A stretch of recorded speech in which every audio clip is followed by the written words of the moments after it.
Salute, comrades. This is Behind the Walls Talk with your founder, William McCallum, and I thank you for visiting this domain.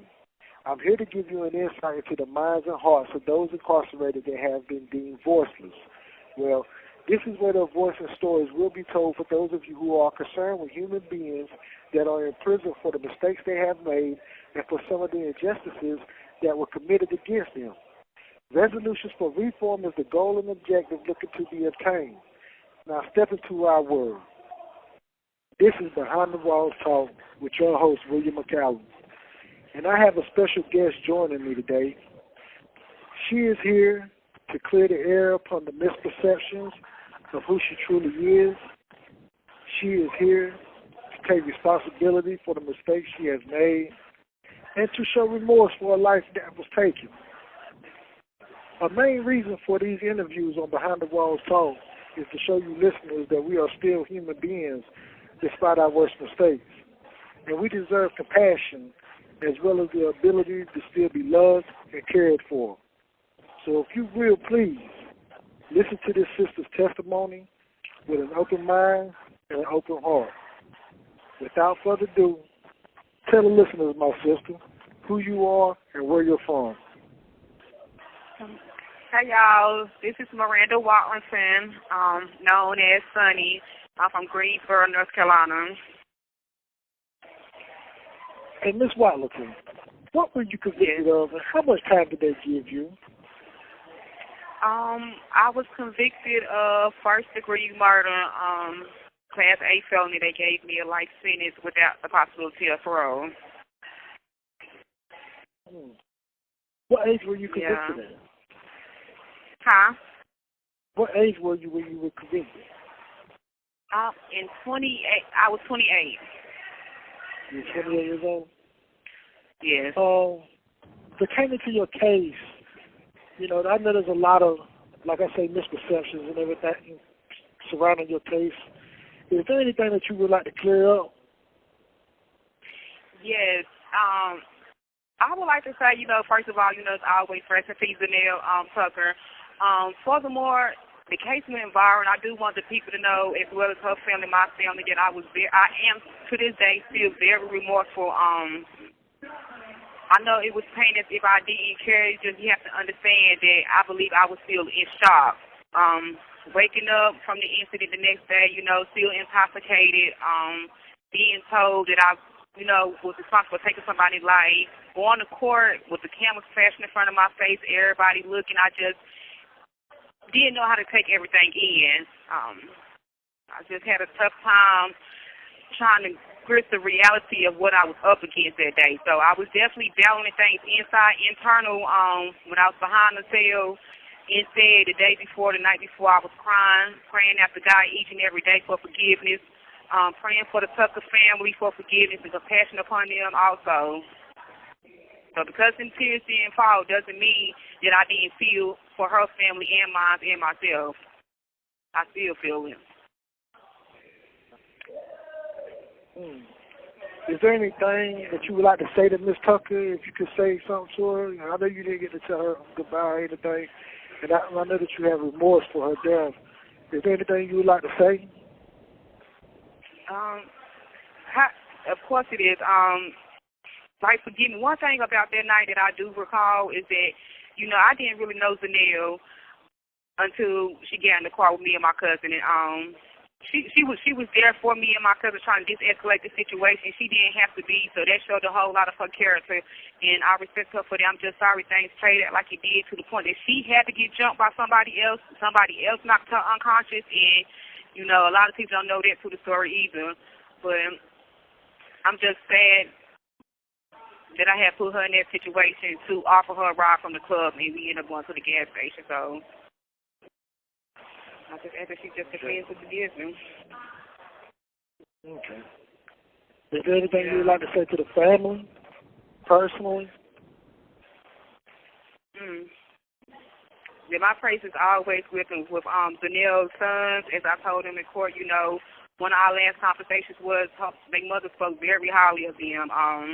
So I want them to always know that their mother said she loved them just for calling them boys. And just forgive me. I can't ask for nothing but forgiveness and to know that I am sorry for what I did, that careless act and being intoxicated. I am sorry, and I do apologize for my actions.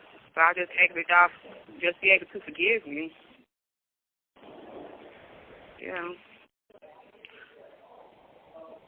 When you were given, when the judge gave you a life sentence, how did you feel? What were the experiences that you were having like that ran through your mind at that very moment when the judge sentenced you to life without parole? Ooh.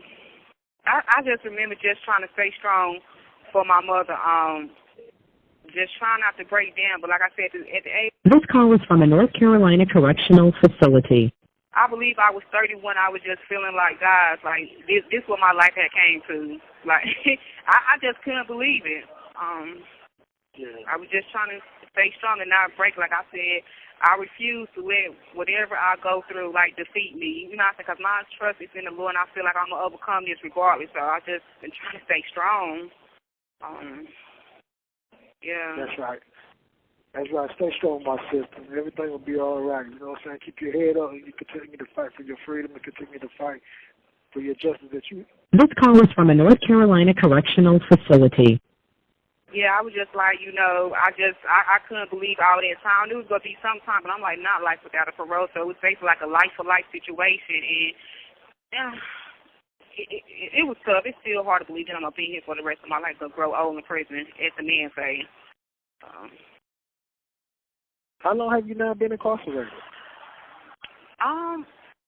6 years come October, since 2019.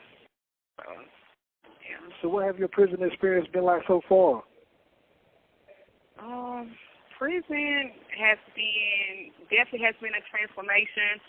Honestly, coming into prison, they have to adapt because it's like it's their own little civilization. They got their own little world going. I had to get the feel of things.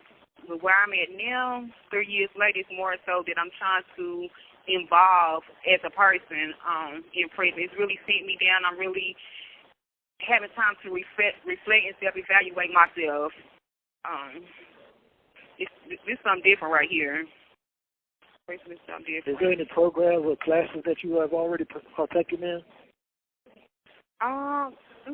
At Anson, it's not really too much they offer other than, you know, like anger management. I have took that class. I took grief share not too long ago. And that's like, shout out to my chaplain for even recommending me to come because I realized, you know, my crime and the emotions that I felt inside, it helped me release it. So that's why I feel like now I'm able to talk about it because of grief share. You know, we grieve different ways, and most people don't understand it. You don't always have to, like, cry and show that because we balance stuff inside. And grief share, I learned to, like, just to release. You know, that's the stage I'm at now. I'm just ready to release and get all this weight up off me that I've been holding in. That's right. But I'm also doing hair now. I'm trying to stay positive. I'm doing hair. While I'm in close custody, one of the first to finish doing hair. So, yeah, I'm proud of that. That's right. Stay positive and keep thriving and striving. Do you have moral and mental support for someone in society? If so, who are they, and what would you like to say to them? My support system, my mother's there. My family is there. They supportive.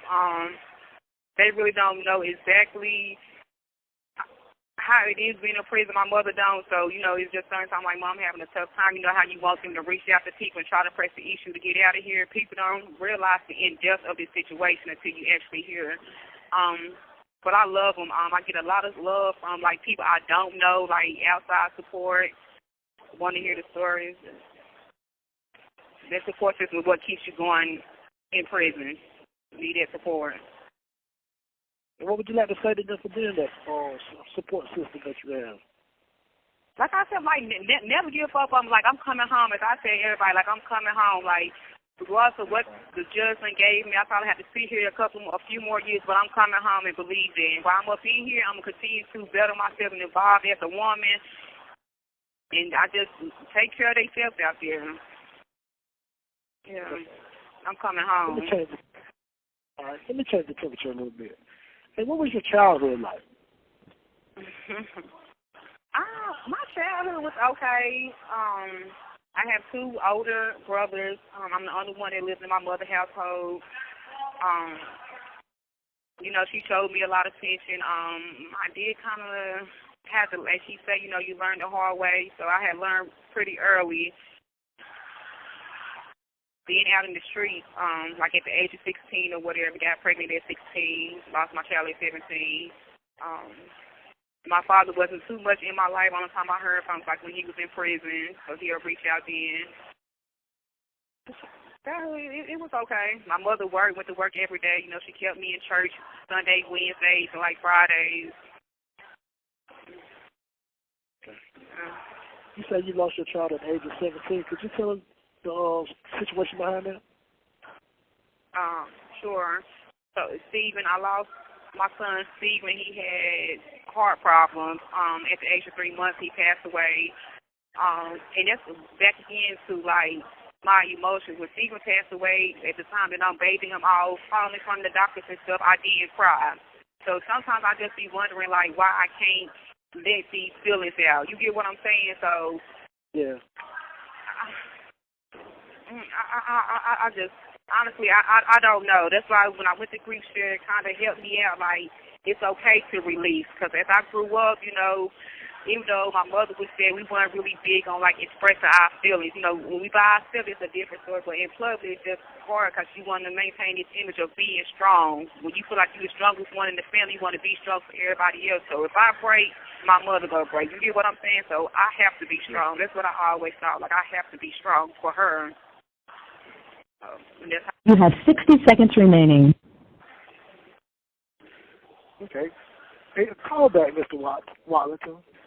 Behind the Walls Talk will continue. Behind the Walls Talk continue with Miss Watlington.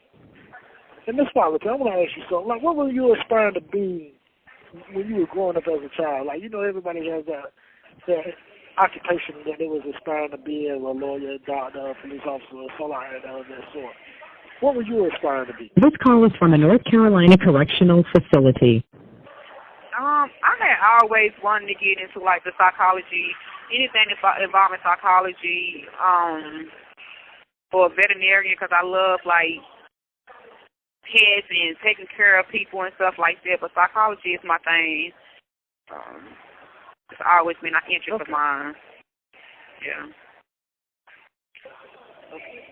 Hey, I would like to go back to speaking about your case, right, because that's something that's really itching at me about your case. Because, in your case, the court had a lot of things, and they do this, right, to try to paint a picture of you in a certain type of light. You know what I'm saying? So therefore the jury can look at you a certain type of way. That's what the DA's job. That's what the prosecutor's job is to do. And I like to ask you a question, right? Like, because the situation where Zanelle, where she got hit in the head and everything, they speak about it as if, like she just fell down or she just laid down behind the wheel. And I would like to get a little more clarity on that. Yeah, okay, so what's not mentioned, when the story went viral, what's not mentioned in court is that it's another person that was involved in the situation. When that incident broke out at the gas station, Zanelle and her cousin was also with me and my cousin Fanae. We were trying to de-escalate the fight. We was all victims in the beginning. People started attacking us. Zanelle had a fight that she was involved in. I was getting jumped by multiple people. Fanae was getting jumped by multiple people. So in Zanelle's situation, as she was getting jumped, somebody actually hit Zanelle in the head with a brass knuckle, and she was like laid out on the ground unconscious before the car ran over her. A lot of people don't know that. Why that wasn't brought into trial, I don't know why my lawyer didn't, submit that type of evidence, but it's something real crucial to my situation that should have been brought about. That's right. So, yeah. So it's like, my apologies, and, I was intoxicated, and I blew like, .31. That also wasn't brought into my trial. So in the video, you can see me getting into the car and backing up. But what you're not aware of, and what I wasn't aware of at the time, was who was behind the car. I wasn't looking to see who was behind the car. I don't know what I was thinking at the time. It was just like a heat of a moment situation. I came on the scene with Zanelle. That was my friend. You get what I'm saying? So that's why at first appearance all this was going on, I didn't know what to think because I'm like, at this point, this girl was with me. You feel me? Like she was with me, and now she's gone, and I'm being held responsible for this. So that's a tough pill to swallow on its own. Get emotional now. Yeah, but none of this was brought up.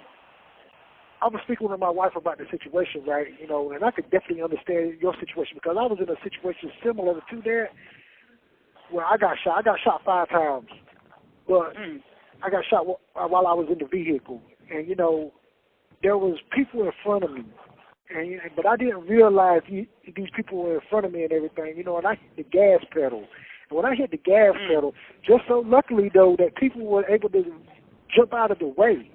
But at the same time, though, I gained tunnel vision. I had tunnel vision, and I was really, it was like everything slowed down. That's right. That's right. So therefore, a lot of people don't really understand that moment. You know what I'm saying? And like they had that expert there that was able to sit there and gauge the how you press down on the gas pedal and everything. At the same time, they should have had a psychologist there so they there could, we go. they could tell get the mind frame. Mindset. Yeah. That's right. That's right. And then you got to understand, you know, people that, when you're not of a sober mind and when you intoxicate, you do things that you wouldn't do sober. It's like you basically don't have control of your actions. So all this is a factor. That's right.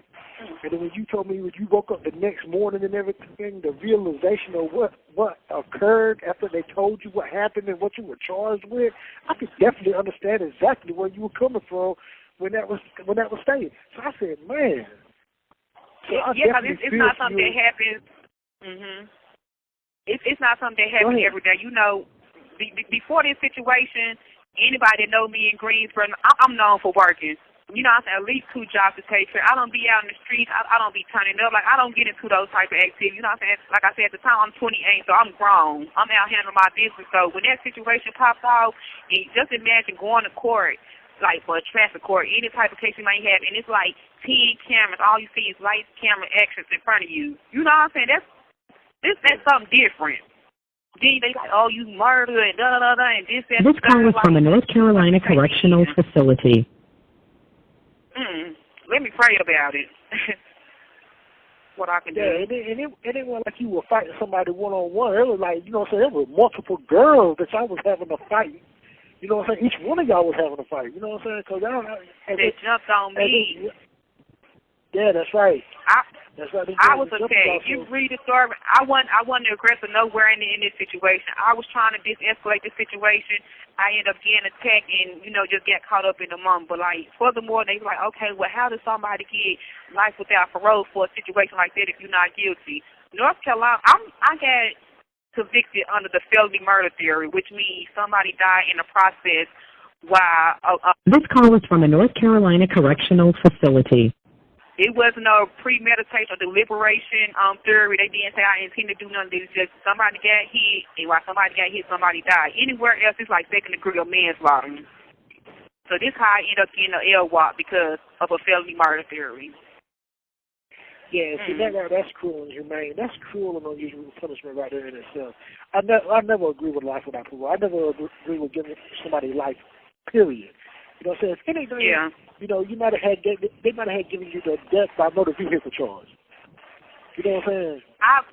I was charged with that, and this is what I don't understand. I was charged with that. I was charged with DWI. So somehow when I went to one of them hearings, the DA, I don't know if it's expunged from my record or whatever, but it's that felony death by vehicle, that's expunged from my record. Me driving while intoxicated, that's expunged from my record. And I'm telling my lawyer, like, I don't want to get these charges dismissed, like I want to keep them, but I don't know if I had that power to do so or not. You get what I'm saying? But none of that was mentioned. They know what they're doing. We just have to be aware, like we have to be knowledgeable of what we're going through. You know what I'm saying? Like we try to stay one step ahead of these people because there's a lot of injustices going on in this system. There's a lot of people that are doing time. Like we got to take responsibility for our actions for all this time. That's right. That's right, sister. This ain't you. That's right. Tell it. Because you know what I'm saying?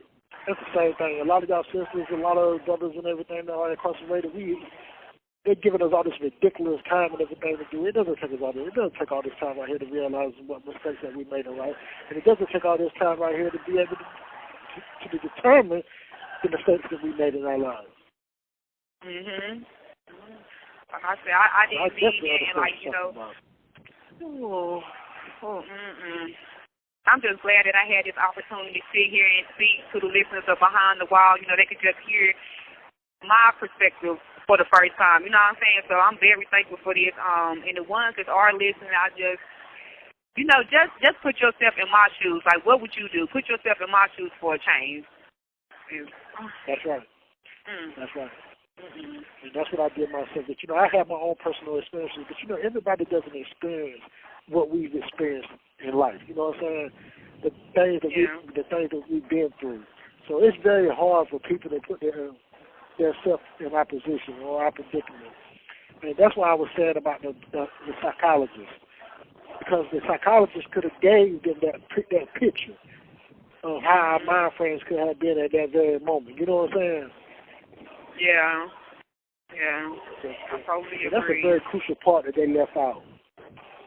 Yeah, like they just want to feel like, oh, well, she got in the fight and ran over them people and this, that, and the back and forth. They ain't mentioning like, the car probably had mechanical problems, that it was dripping oils and stuff. Like, they ain't mentioned none of that. So the prosecutor, like you said, they got a job to complete, and she did what she was supposed to do. Did my lawyer bring his best effort? No, I don't think so. Was he a paid attorney? Yes, he was. But like I say, the guy got the last say so or whatever. Like, it wasn't my intention to run nobody over. It wasn't my intention to, take a Zanelle life or anything. But because of my careless acts, because I was intoxicated at the time, a point, 21, like 3 times over the legal limit, I just, unfortunately, I'm in this situation. Unfortunately, her family missing her just as well as my family missing mine. So, I'm going to tell you something. God knows what's true. God knows what's truly in your heart. You know what I'm saying? And, so just keep faith alive. Keep faith alive and keep striving for your freedom. Keep striving to have justice served in your case. And I promise you, man, Behind the Walls Talk got your back. You got our support 100% because, I definitely see where you're coming from. I definitely understand where you're coming from. But, and then it was also, it was a reality check because, I don't have no kids, but I do have a nephew, Bill. He's about to be 13 come June, and I just be telling him, just be aware of your surroundings, you know what I'm saying? Watch who you hang with in situations that you put yourself in because we can't put ourselves in situations. You get what I'm saying? Think before you react. So, that's a major... I've learned a whole lot these last 6 years. It's definitely real. That takes me to my next question. That takes me to my next question for you. With everything that you experienced, everything that you've been through, and everything that you're still going through, would you give the youth out there now some words of encouragement and upliftment that will motivate them to find a career for themselves other than the life of crime and tricking? Like the biggest thing, I know the biggest thing for me is just we have to think before we react. And some people might be like, oh, well, that's hard to do, but anything can happen you have 60 seconds remaining. Just think before you react. That's all I can say. Watch your surroundings. Watch what situation you put yourself in. You could say no.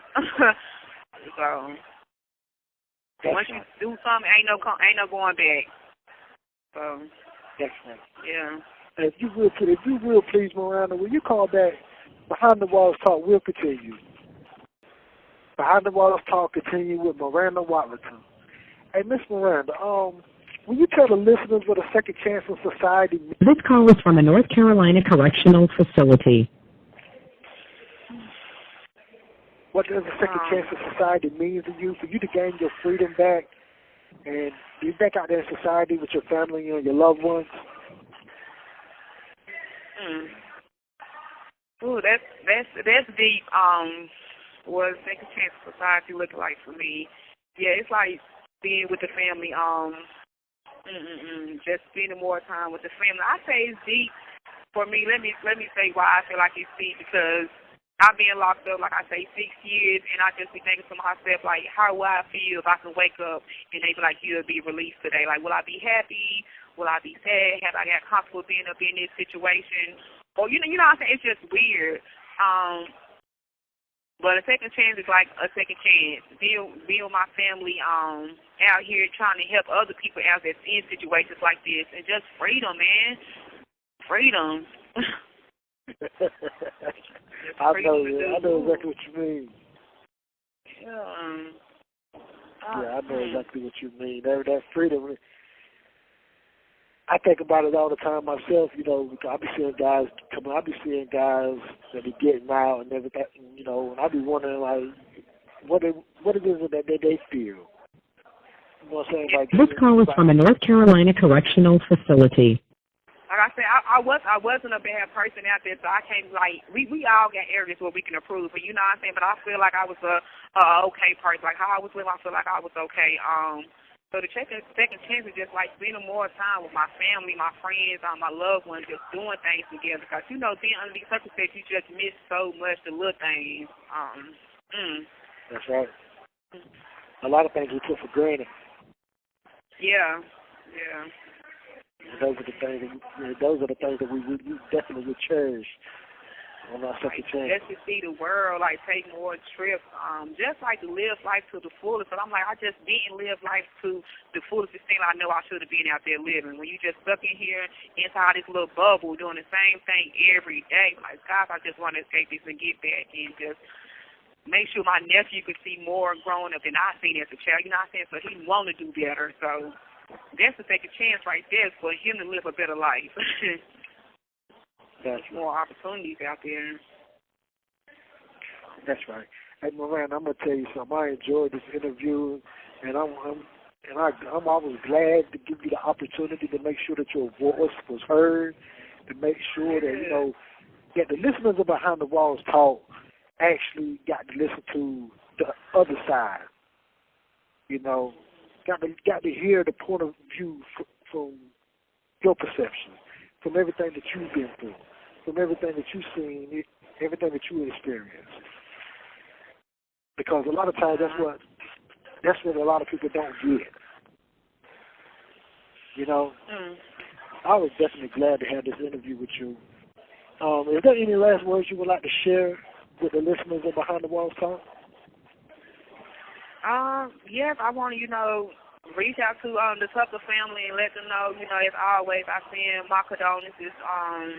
And every night I pray for forgiveness, and I just want them to understand, this was an intentional act. I wasn't me and Zanelle ain't have no type of beef. It was just a big fight that broke out and something went wrong. You know what I'm saying? I know at times it feels like I can't no words describe what a mother may be feeling or how her kids growing up missing it, but I just want them to understand that this wasn't my intention. I didn't wake up and plan this. You know what I'm saying? I feel for her, and as I was getting to know her, I thought I had a new friend. So, and it's somebody else that was involved, not just me. So, I just keep them in their praise, and I recommend any grief share classes they got on the outside, in church, they take that because grief share has helped me get a whole lot of this burden off of me. So,